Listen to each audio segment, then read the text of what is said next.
Hello and welcome to your weekly dose of Real Biz. This week, I sat down with one of history's brightest men, Buzz Aldrin, a notorious American astronaut. He's best known as being the second man to ever set foot on the moon. But since his trip to space almost 50 years ago, Buzz has been working to bring the rest of us Earthlings a little bit closer to the stars. His nonprofit, Share Space Foundation, works to educate and inspire children in science, technology, engineering, the arts, and math, which we desperately need. Buzz believes that curiosity will bring mankind to another planet in the near future. Mars. His new children's book, Welcome to Mars, is filled with great insights and pictures about life on the red planet. Here's Buzz Aldrin in this week's Real Biz Spotlight. Your brand new book says, Welcome to Mars, making a home on the red planet. How long before we make a home on the red planet? I really think a target date of 2040. 2040? Which is just a little bit beyond 2 decades from the 50th anniversary of our landing on the moon. Tranquility Base here. The Eagle has landed.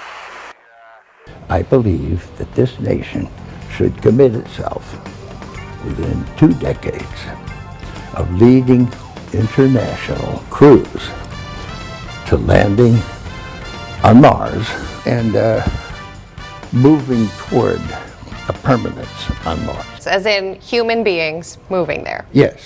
I think we need to build things on Mars and stay in Mars orbit until we're ready to commit to permanence.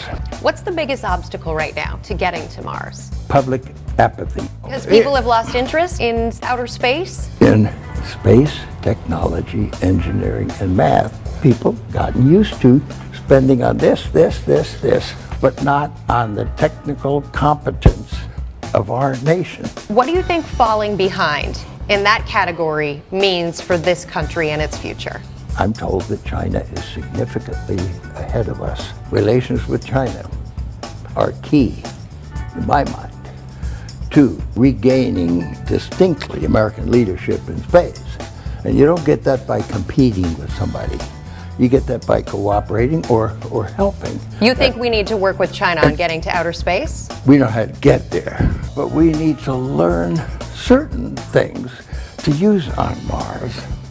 And we can do that without spending a lot of money. A few months ago, I interviewed Stephen Hawking and Yuri Milner. Do you believe that we're alone? Well, honestly, I don't know, but I think it's important for us to do vigorous scientific experiments to find out. They're spending millions in search of extraterrestrial life. Do you think it's out there? I'll have a little bit more to say about that because of the very strange object on the moon of Mars called the monolith. So you see that as your evidence for something other than human beings out there? Carl Sagan made a very important statement. He said, extraordinary claims require extraordinary evidence. What's one burning question you still want to answer in your lifetime? Will the world accept that we are leading toward a colonization, a population, a second planet occupation? There's an awful lot of people that think that's very foolish. I don't, because I look at the long range. Why is that important Well, in the long range? Stephen Hawking and a few people say that for the humans to be a survivable species, we need more than one location in the solar system. We explore or we expire. You ready for some Real Biz rapid fire? I guess. Real Biz. How long? I don't want to run out of the air. Oh, well, you can breathe in between the questions. I'll give you some breathing time. You good with that? All right, cool. How do you keep from getting worried in outer space? We had recordings of music. There was Fly Me to the Moon. Fly me to the moon. Let I've me heard that so many times. Did you get sick of it? I think we need a new song about Mars. Somebody should write one. Yeah. The guy who has Mars in his name. Bruno Mars. Right! Favorite space food? Ice cream. Does ice cream come in different flavors? No, I was really kidding. We were lucky to have hot water for coffee. We had to put water into plastic bags and let it reconstitute dehydrated meals.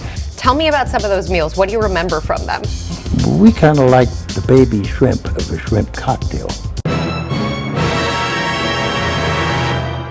The baby shrimp. The poor guys were dried up and squeezed. Least favorite space food? Broccoli.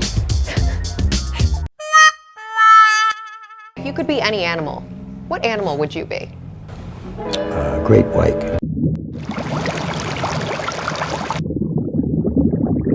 If you could visit any other planet, what would it be? Mars.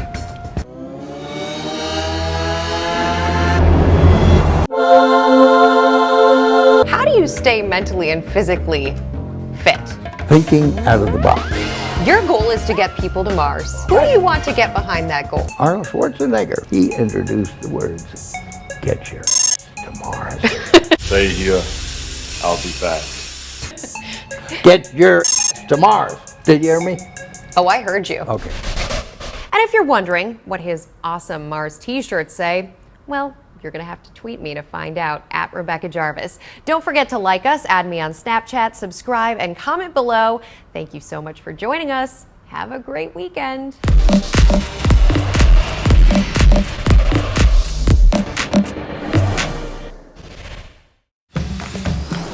It was so nice to meet you. Thanks for coming on Real Biz. Thank you. What's the name of that? What's the name of the program? Real Biz with Rebecca Jarvis. Why did you say Real Buzz? Well, it is Real Buzz. Today it's Real Buzz. That's my Twitter. That's your Twitter. Yeah, the real. I know. The Real Buzz. The Real Buzz. The Real Buzz on Real Biz. Not. I can change my middle name.